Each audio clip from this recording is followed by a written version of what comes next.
Dans le cœur battant de Lisbonne, la rue de Carmo prend des allures de chant de mémoire.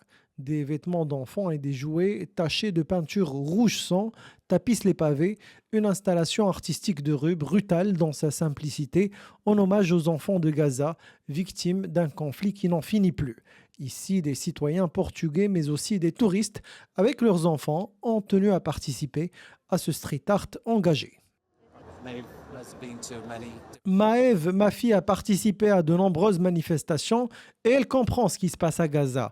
Même si nos efforts restent modestes, ma fille a donné quelques-uns de ses vêtements pour participer à cette action.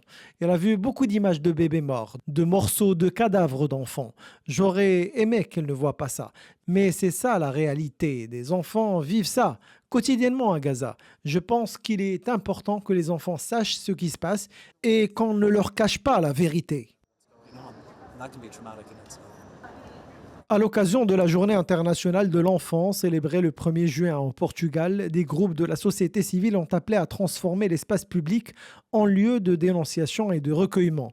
Pendant plusieurs jours, les habitants ont été invités à donner jouets et habits pour recouvrir cette rue emblématique du centre-ville. La peinture rouge qui tache toutes les donations des bénévoles rappelle le sang à profusion partout à Gaza.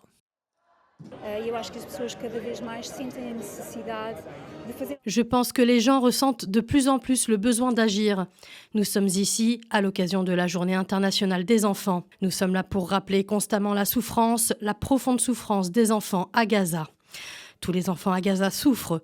Tous les enfants traversent un traumatisme profond. Aucun enfant ne peut aller à l'école. Alors célébrer la Journée internationale des enfants sans évoquer cette souffrance serait une erreur.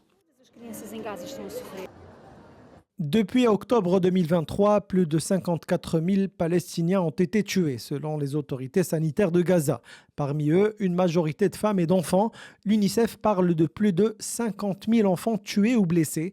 Cette installation artistique représente surtout le silence du monde face à l'horreur, ce poids que les mots ne peuvent porter, mais que ces jouets et vêtements d'enfants ensanglantés illustrent l'innocence quotidiennement brisée des enfants de Gaza.